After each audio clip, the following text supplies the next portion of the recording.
But God remembered Noah and then God blessed Noah and his sons and told them, be fruitful and multiply.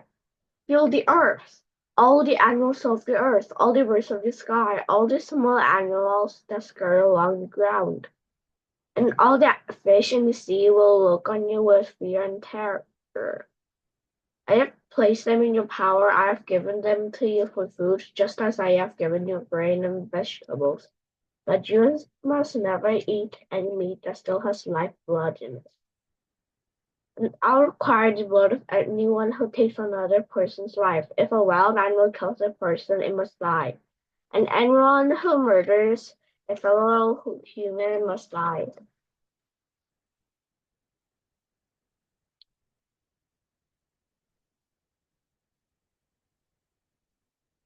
For God made human beings in his own image. Now be fruitful and multiply and repopulate the earth.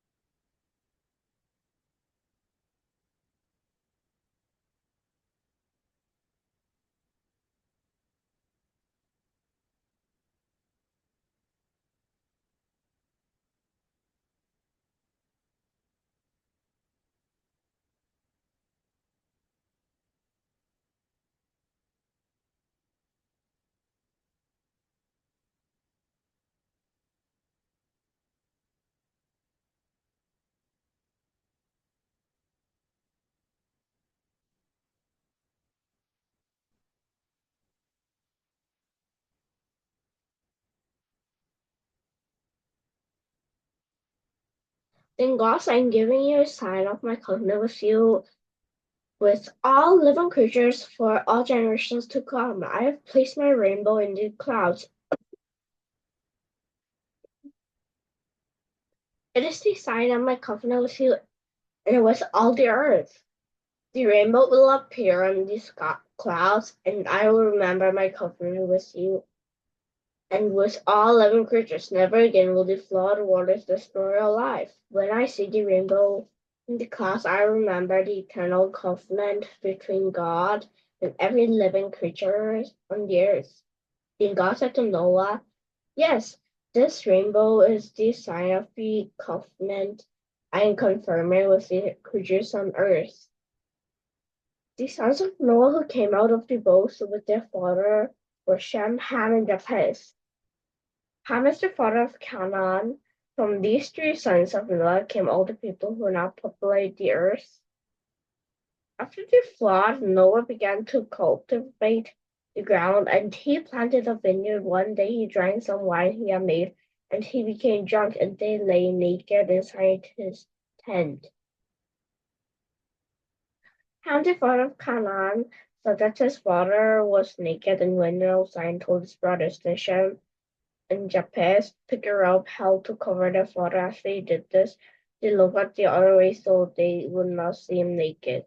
When Noah woke up from his stupor, he learned that Ham, his youngest brother, had done. Then he cursed Canaan, the son of Ham. May Canaan be cursed. May he be the lowest of servants to his relatives. Then Noah said, may the Lord and God of Shem be blessed.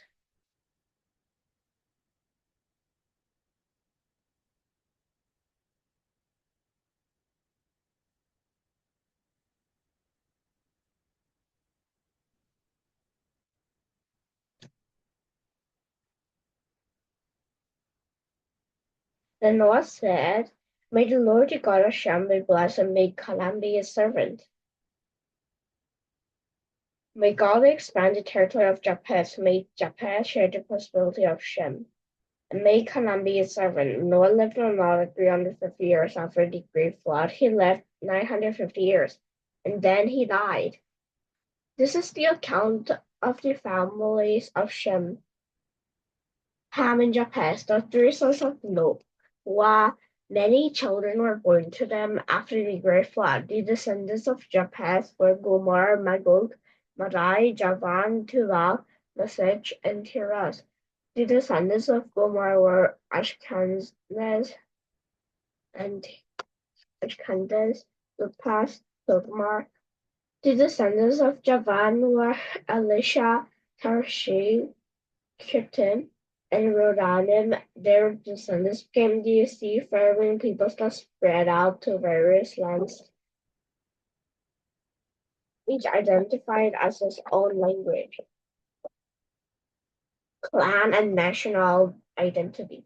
The descendants of Ham were Cush, Mizam, Put, and Canaan. The descendants of Cush were Sitba, Havilah, Sapta, Rama, and Saptika. The descendants of Rama were Sheba and Dedan. Cush was also the descendant of Nimrod, who was the first heroic warrior on earth. Since he was the greatest hunter in the world, his name became Clavaro. People would say this man is like Nimrod, the greatest hunter in the world. He built his kingdom in the land of Babylonia with the cities of Babel and Uruk, Akkad, and Calneh.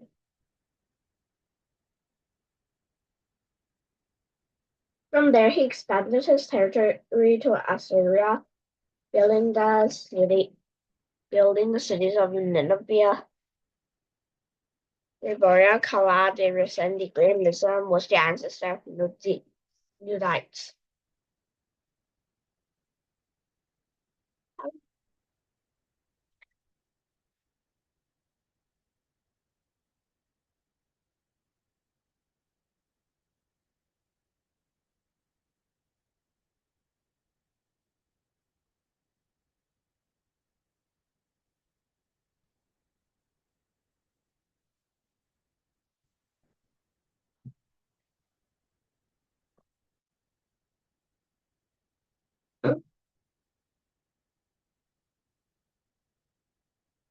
Mizraim was the ancestor of Luddites, Anamites, Lehabites, Leporites, Patorites, Casulites, and Capatorites, from whom the Philistines came. Canaan's oldest son was Sidon, the ancestor of the Sidonians, and Canaan was also the ancestor of the Hittites, Jebusites, Amorites, Gerashites, Perizzites, Argites, Sinites, Arabites, Jamarites, and Hamarites. The Canaanite clans eventually spread out, and the territory of Canaan extended from Sidon and the north to Gerar and Gaza, and the south east as far as Sodom, Gomorrah, Admah, and Joribim near Lasha. These were the descendants of Ham, identified by clan, language, territory, and national identity.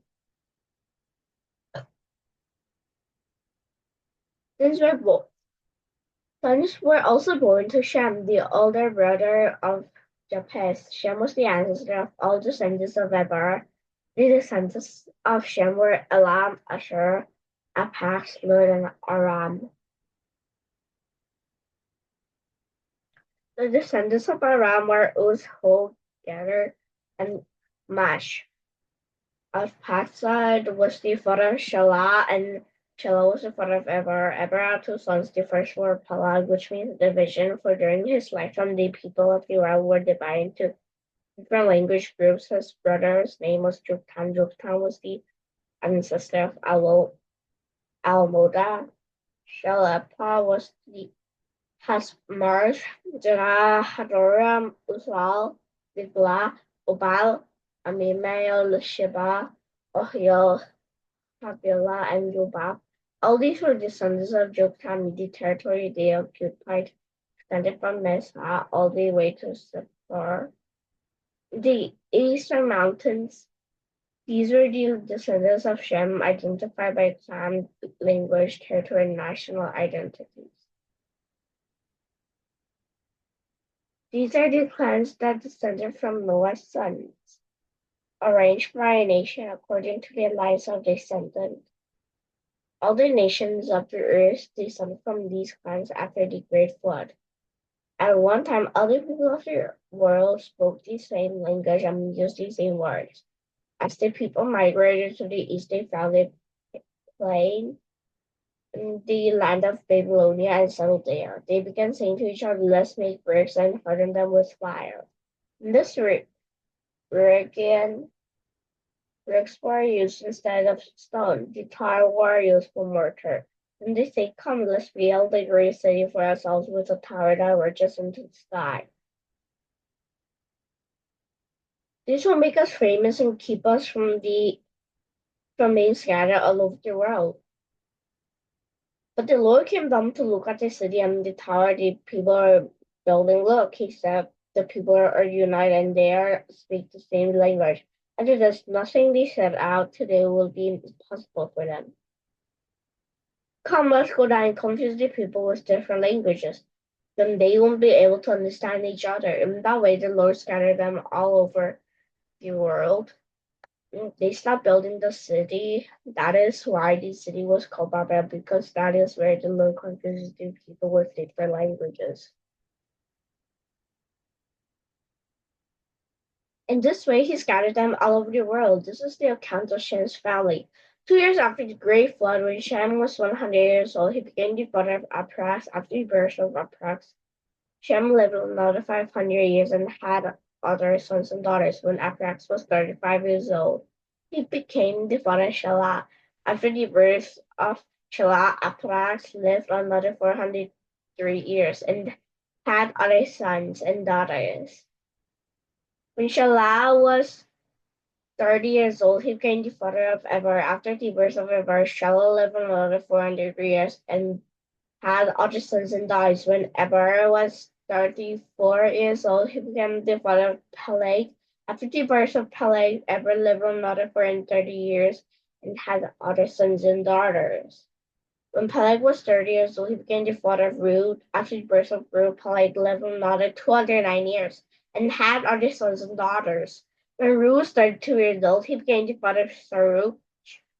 After the birth of Saruch, Reu lived another 207 years and had other sons and daughters. When Saruch was 30 years old, he became the father of Nahor. After the birth of Nahor, Saruch lived another 200 years and had other sons and daughters.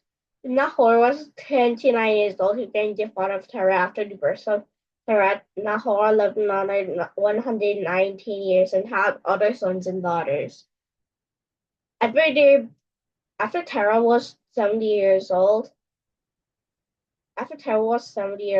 he became the father of Abraham, Nahor, and Haran. This is the account of Terah's family. Terah was the father of Abraham, Nahor, and Haran was the father of Lot. But Haran died in Ur